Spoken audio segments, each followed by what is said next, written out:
बुलढाणा जिल्ह्यात MCN news चॅनलचे जिल्हा प्रतिनिधी रवींद्र शिरस्कार यांच्या खात्यातून 5 महिन्यांपूर्वी कपात झालेली 50,000 रुपयांची रक्कम सायबर पोलीस दल, बुलढाणा सेशन कोर्ट तसेच स्टेट बँक संग्रामपूर यांच्या सकारात्मक पाठपुराव्याने नुकतीच 4 जानेवारी रोजी परत त्यांच्या खात्यात जमा करण्यात आली आहे। MCN न्यूजचे प्रतिनिधी रवींद्र शिरस्कार यांना व्हॉट्सॲपवर आलेल्या लिंकवर त्यांनी बँकेचे ॲप समजून अनावधानाने क्लिक केले।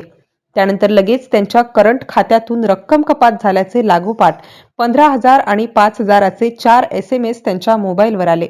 आपला मोबाईल हॅक झाला हे लक्षात येताच त्या संदर्भात शिरस्कर यांनी क्षणार्धात सायबर हेल्पलाईन नंबर 1930 या क्रमांकावर संपर्क केला।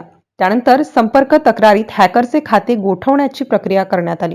दुसऱ्या दिवशी तत्कालीन बुलढाणा जिल्ह्याचे पोलीस अधीक्षक सुनील कडासणे व बुलढाणा सायबर पोलिसात कार्यरत तत्कालीन सायबर पोलीस निरीक्षक प्रशांत सदगीर यांच्या संपर्क व सहकार्याने सायबरमधील राजदीप वानखडे यांच्याकडून मिळालेल्या निर्देशानुसार ॲडव्होकेट शुभम ठेंबे खामगाव यांच्यामार्फत बुलढाणा कोर्टात प्रकरण दाखल केले। कोर्टासमोर सादर केलेली कागदपत्रे व पुराव्याच्या तपासणीत 5 महिन्यानंतर बुलढाणा सेशन कोर्टाकडून फिर्यादी रवींद्र शिरस्कार यांच्या बाजूला निकाल लागला। स्टेट बँक संग्रामपूरच्या रजिस्टर मेल आयडीवर आलेल्या कोर्टाच्या निकाली प्रकरणाच्या आदेशाला दुजोरा देत संग्रामपूर स्टेट बँक शाखेचे मॅनेजर संतेश मगरे यांनी सदर प्रकरण कोर्टाच्या आदेश पुराव्यानिशी सायबर नोडल ऑफिस पुणे शाखेच्या निदर्शनास आणत अखेर 4 जानेवारी म्हणजे आज रोजी हॅकरच्या होल्ड लावलेल्या खात्यात रक्कम कपात करून रवींद्र शिरस्कार यांच्या खात्यात जमा करण्यात आली आहे। या प्रकरणावरून नागरिकांनी सतर्क राहून कोणत्याही चुकीच्या लिंकला प्रतिसाद न देण्याचे आवाहन पोलीस प्रशासनाच्या वतीने करण्यात आले आहे। MCN न्यूज मराठीकरिता संपादक राजीव वाढे, बुलढाणा। नमस्कार। श्री रवी शिरस्कर यांच्या खात्यामधून सुमारे 5 महिन्यांपूर्वी 50,000 रुपयांचा फ्रॉड झाला होता।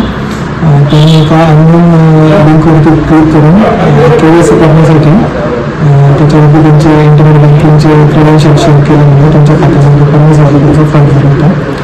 त्यानंतर त्यांनी सायबर सेल बुलढाणा येथे त्याची तक्रार नोंदवून पुढची कारवाई सुरू केली।